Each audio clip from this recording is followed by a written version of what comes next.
Hello friends, my name is Dhanaj Khade and you are watching my YouTube channel English Developers. Now we are going to learn about one of the 5th standard topic, George Washington Carver. George Washington Carver 5th standard. George Washington कार्वरची story आपण आज पाहणार आहोत. George Washington Carver. Listen carefully and read aloud. लक्षपूर्वक ऐका आणि मोठ्याने वाचा. मोठ्याने वाचा. This is the picture of George Washington Carver. A man in Alabama had gone out for a walk.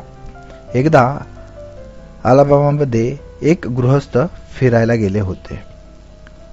Suddenly म्हणजे अचानकपणे his foot slipped over the mud on the road. एकाएकी त्यांचा पाय रस्त्यावरील चिखलावरून घसरला. His clothes were splashed with mud. त्यांच्या कपड्यावर चिखलाचे शिंतोडे उडाले. He took out his handkerchief म्हणजे रुमाल, हात रुमाल and began to clean his clothes. त्यांनी हात रुमाल बाहेर काढला आणि आपले कपडे साफ करायला सुरुवात केली. He wiped off all the mud. व त्यांनी तो सर्व चिखल पुसून काढला.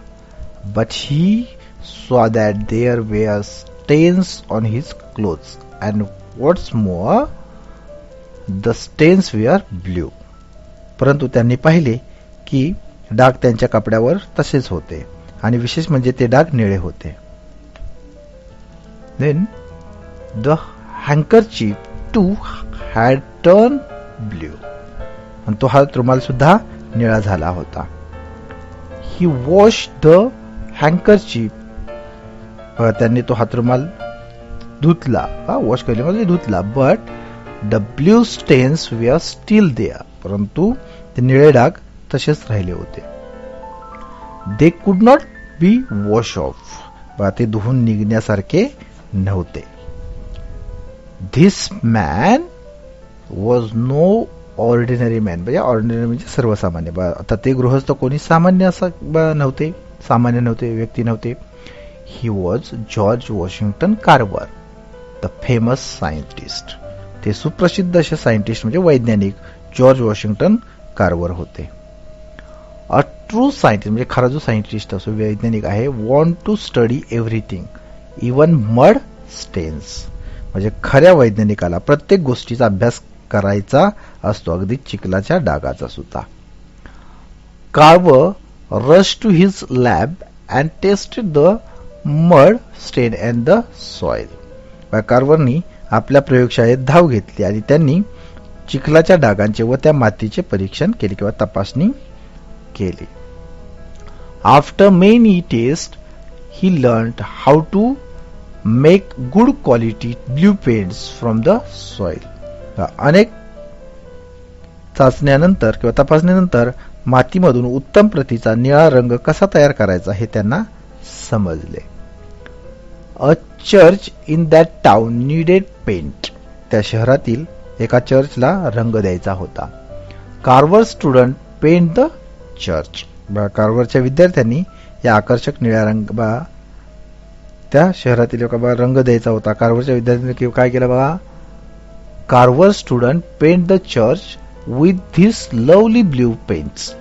म्हणजे कार्वरच्या विद्यार्थ्यांनी या आकर्षक निळ्या रंगाने चर्च रंगवला. No one could believe that the paint was made from the soil under their feet. तो रंग त्यांच्या पायाखाली असलेल्या मातीपासून बनवलेला होता यावर कोणाचाही विश्वास बसला नाही. पुढचं बघू बा. Second, George Washington Carver was born in 1861. George Washington कार्वरचा यांचा जन्म 1861 मध्ये 1861 मध्ये झाला. His parents were slaves. Slaves म्हणजे गुलाम. त्याचे आई वडील हे गुलाम होते. His family work on a farm in America. त्याचे कुटुंब अमेरिकेतील एका फार्मवरती काम करीत असे. He lost both his parent when he was still a baby. त्याच्या लहानपणीच त्याचे आई वडील वारले होते. Carver love plants even as a child. कार्वरना लहानपणापासूनच वनस्पतींची ची खूप आवड होती. ही केअर फॉर देम, ते त्यांची काळजी घेत असत. He understood what the plants wanted, what was wrong with them. वनस्पतींना काय हवे, त्यांच्यात काय बिघाड झाला आहे हे त्यांना समजत असे. Soon people around the farm began to call the young boy plant doctor. लवकरच त्या शेतमळ्याच्या आजूबाजूचे लोक त्या छोट्या मुलाला वनस्पतीचा डॉक्टर म्हणू लागले. Young Carver wanted to go to school and then college. छोट्या कार्वरला शाळेत आणि नंतर कॉलेजमध्ये जायचे होते. But he was a black boy. परंतु तो काळा मुलगा असल्यामुळे काळ्या वंशाचा होता. तो many schools and colleges in those days did not take black students. त्या काळात बऱ्याचशा शाळा व महाविद्यालये काळ्या वंशाच्या विद्यार्थ्यांना प्रवेश देत नसत. Carver did not lose heart. परंतु कार्व्हरने धीर सोडला नाही. He went from place to place. ते जागोजागी किंवा ठिकाणी गेले, भेट दिली त्यांनी. He found a college where he could study. आणि त्यांना शेवटी अभ्यास करता येईल असे एक त्यांनी कॉलेज मिळवले. He studied hard and become a scientist. त्यांनी खूप चिकाटीने अभ्यास केला किंवा परिश्रम केले आणि अभ्यास केला व ते सायंटिस्ट बनले, म्हणजेच वैज्ञानिक झाले. बघा, आफ्टर अ फ्यू मंथ्स, म्हणजे काही महिन्यानंतर बघा काय झालं. Carver went to teach at the Tuskegee Institute in Alabama. बघा, काही महिन्यानंतर कार्व्हर अलाबामामधील टस्केजी या शैक्षणिक संस्थेत शिकवण्याकरता गेले. This institute was for a black student. ही संस्था काळ्या वंशाच्या विद्यार्थ्याकरता होती. Carver work there all his life. म्हणजे कार्व्हरने तेथे आयुष्यभर कार्य केले. On the first day Carver told his student, let us start a new project today.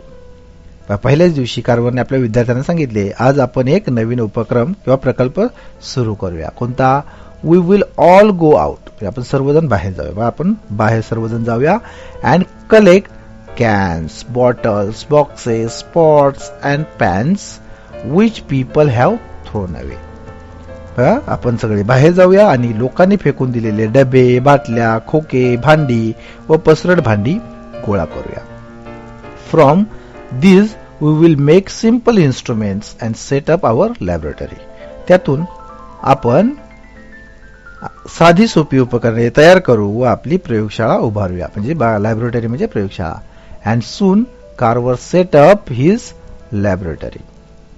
आणि लवकरच कार्व्हरने आपली प्रयोगशाळा सुद्धा उभी केली. In this laboratory he found new uses of these useless things.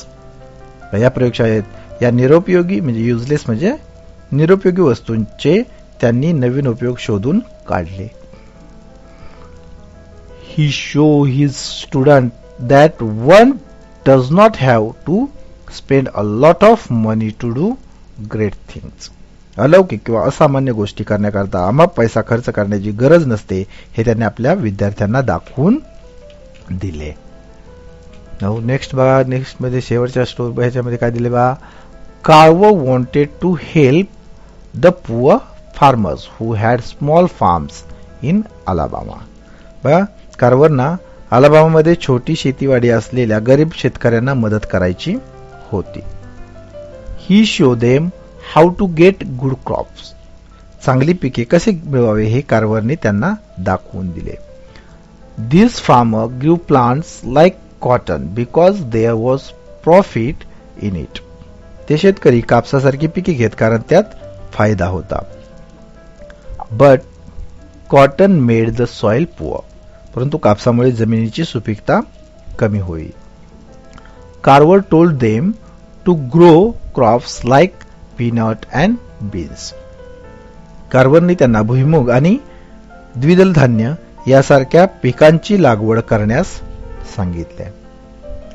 This crops made the soil rich again. या पिकांनी जमीन पुन्हा सुपीक झाली. The farmers got very good crops. शेतकऱ्यांना चांगले पीक मिळाले. In fact the crops were so good that the farmers did not know what to do with so much of them. खरे म्हणजे ते पिके एवढी भरपूर आली की एवढ्या पिकाचे काय करावे हे शेतकऱ्यांना समजेनासे झाले. Again Carver went to work. पुन्हा कार्वर कामाला लागले. ही began to look for the new uses for these plants. बघा या पिकांचे नवीन उपयोग शोधून काढण्यास सुरुवात त्यांनी केली. Can you imagine how many uses he found. त्यांनी किती उपयोग शोधून काढले याची तुम्ही काही कल्पना करू शकाल का? From peanuts. पीनट्स म्हणजे भुईमुगाच्या शेंगापासून. बघा भुईमुगापासून he made sugar ink. From the peanut, he made sugar, ink, boot polish, colors, soap, paper, tiles, butter, plastic, milk, etc. etc. As many as 300 things. भुईमुगापासून त्यांनी साखर, शाई, बूट पॉलिश, रंग, साबण, कागद, घराची कौले, लोणी, प्लास्टिक, दूध आणि अशा खूप अशा 300 वस्तू निर्माण केल्या. कशापासून तर पीनट पासून. From sweet potato. Sweet potato म्हणजे रताळे. रताळ्यापासून बघा he made as many as 118 things. त्या रताळ्यापासून त्यांनी 118 वस्तू निर्माण केल्या. Soon these crops were in great demands and the farmers were happy. लवकरच या पिकांना खूप मागणी आली आणि ते शेतकरी सुखी झाले. This great scientist died in 1943. असा या महान वैज्ञानिकाचे 1943 साली निधन झाले.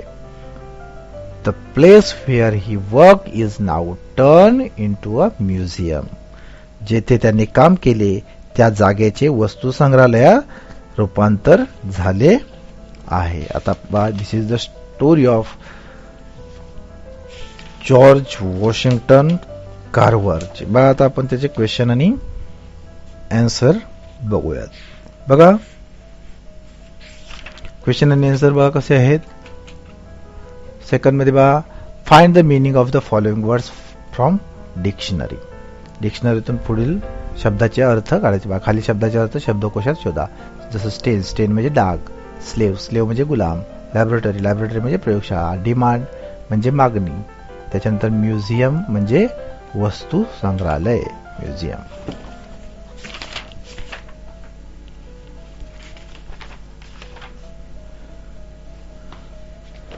देन बघा पुढे थर्ड मध्ये बघा. थर्ड मध्ये काय आहे. थर्ड मध्ये list the following from the passage. उतार्यातून खालील गोष्टींची यादी करा. फूड आयटम्स आहेत. एव्हरीडे थिंग्स आहे. वर्ड रिलेटेड विथ स्टडीज आहे. पहिले बघूया बघा फूड आयटम्स खाद्यपदार्थ. पीनट आहे. बीन्स आहे. शुगर आहे. बटर आहे. मिल्क. Sweet potato.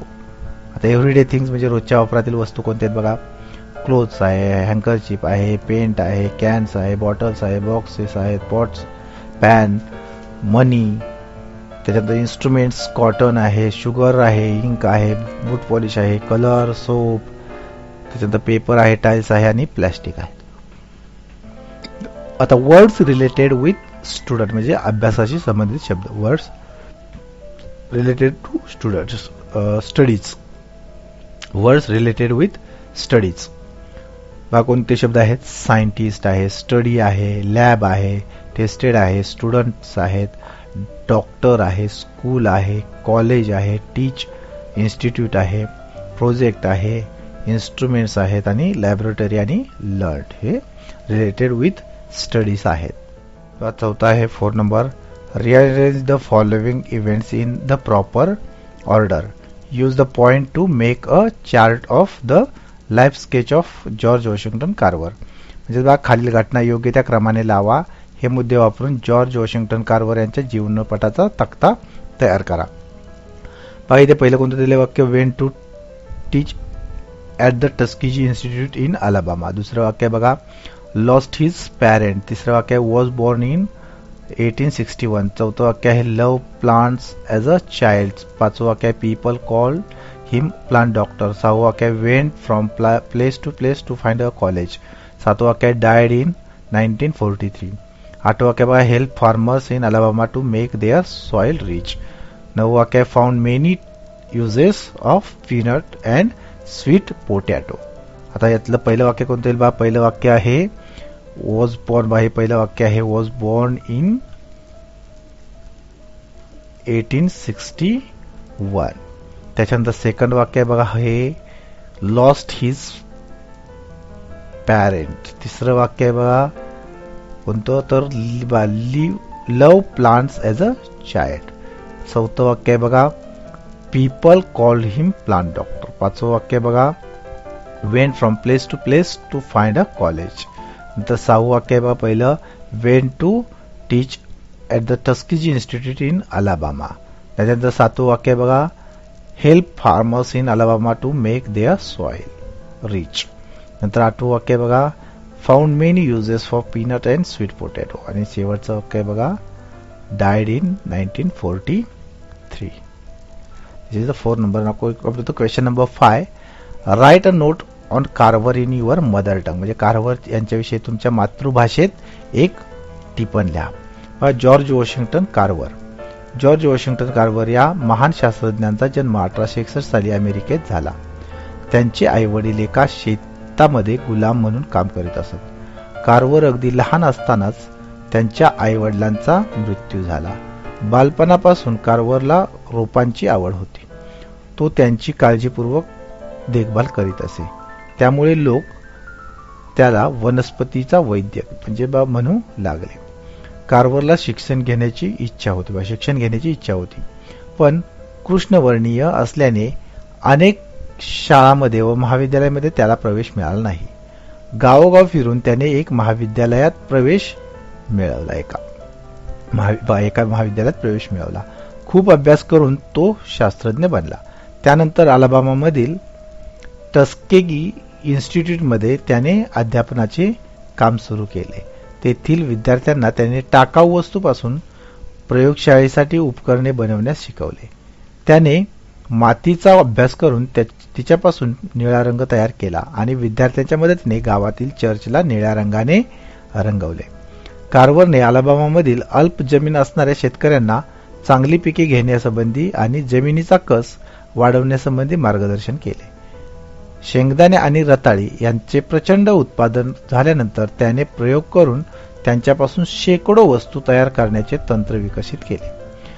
या पिकांना खूप मागणी येऊ लागली आणि शेतकरी आनंदी झाले. या महान शास्त्रज्ञाचा 1943 साली मृत्यू झाला. ज्या ठिकाणी त्यांनी काम केले त्या जागेचे रूपांतर आता वस्तू संग्रहालयात करण्यात आले आहे. अशा प्रकारे त्याची मराठीमध्ये नोट्स म्हणजे मदर टंग मध्ये नोट्स सुद्धा लिहिता येईल किंवा त्यांची माहिती लिहिता येईल.